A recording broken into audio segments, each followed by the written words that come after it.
Well, while Sally's just having her own adventures ramp up, which we'll be taking a look at in a few issues, we're going to be looking at an issue that's actually semi-serious. Just look at this cover.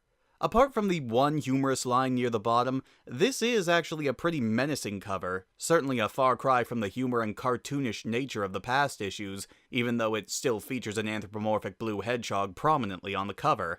The main story of this issue is 3 Phases of Eve, and it's a refreshing shakeup, believe it or not. The story begins with Robotnik actually happy to see Sonic destroying his forces, as it turns out he's been collecting raw data on the Hedgehog for quite a while now, taking in as much data as he could on him, analyzing every aspect of him. He plans to input all this data into a new type of robot he invented, known as Exceptionally Versatile Evolvenoids, otherwise known as Eve, made out of component parts that are apparently indestructible and also have the ability to learn and adapt to any situation. And the robot immediately proves itself more capable than the average SWAT bot, attacking Sonic from underneath and immediately grabbing him by the leg. While it does make the mistake of letting go of Sonic, that doesn't really matter much, because even after Sonic crushes her under a fallen tree, she goes all T-1000 and takes on a new form, a giant wasp, and starts the chase anew. During all of this, Robotnik also lets us in on the fact that he not only used Sonic's data during the creation of Eve, but also genetic material from himself and Sonic. No, not that kind, this is a kid's comic after all. He did this so that the robot would gain Sonic's resourcefulness, but Robotnik's malice and intelligence. Sonic manages to shake Eve a second time by pulling a classic Looney Tunes move and having her slam herself into a cliff face as she pursues him. The two witness the robot changing, and Sonic decides to go straight to Robotnik to try and get him to call off the attack, but Eve pursues, this time in the form of a giant cobra. While Robotnik monologues to Sonic about how evil and smart he is, Sonic does manage to tie up the giant snake, but then Eve begins her next transformation, what Robotnik calls her final transformation. And she turns into this. Robot to bee to snake to Cthulhunoid. Makes sense to me.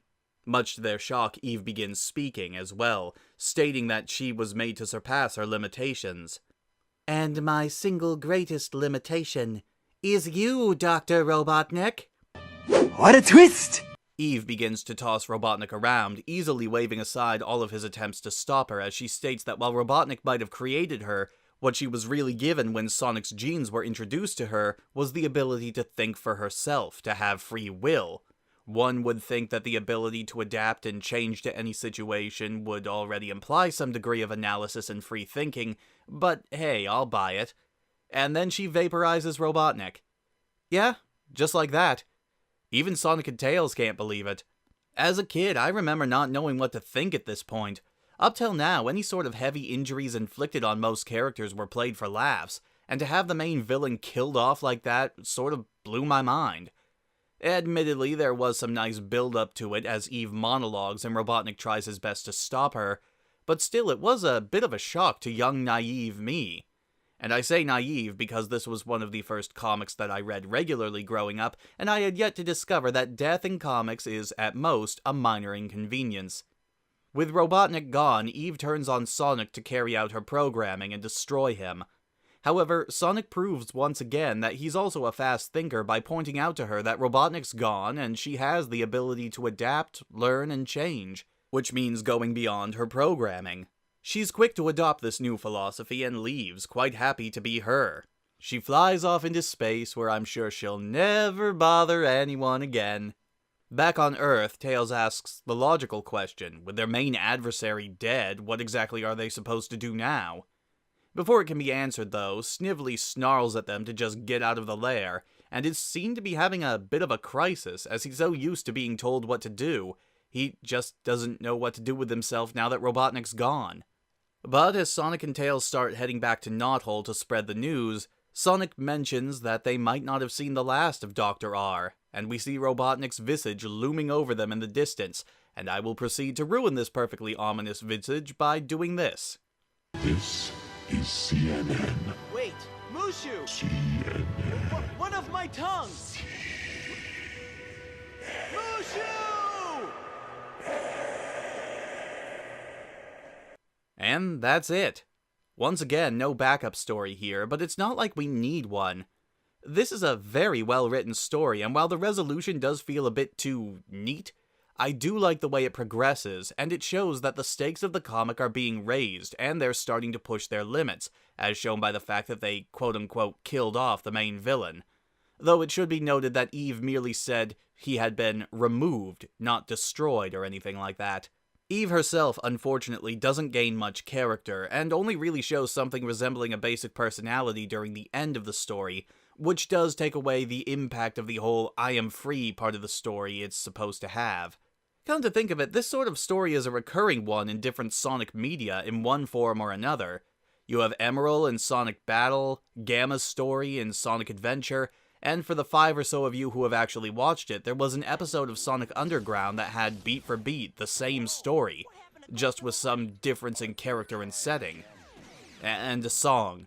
The song's important. Wake up to what's going down. That's the sound of freedom. Check out this thing we found. That's the sound of freedom.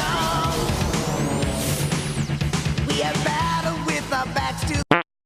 None of the above examples were handled brilliantly, and admittedly they came out after this comic did, but one thing that they benefited from was that the learning, adapting robot in question developed a personality early on, and it was expanded upon, whereas Eve's personality just appears, which makes the resolution feel a little forced. That doesn't detract from the overall enjoyment of this issue, however. This is an issue that lets us know that things are really starting to change for the book, obviously, and the action is a good indicator of that. None of the usual amusing injuries are present here. Every impact and attack is treated seriously this time around, with the one exception probably being when Eve throws Robotnik into a wall. Even so, it's still portrayed as rather realistically a painful experience, and leaves on a big cliffhanger for the next issue. It's not perfect, but it's a great indicator that the times have well and fully changed. While we're not totally out of the humorous zone, it's definitely more on the serious scale now. And of course, judging by the cover of our next issue, I'm pretty sure you can tell what's going to happen. See you next time, everybody.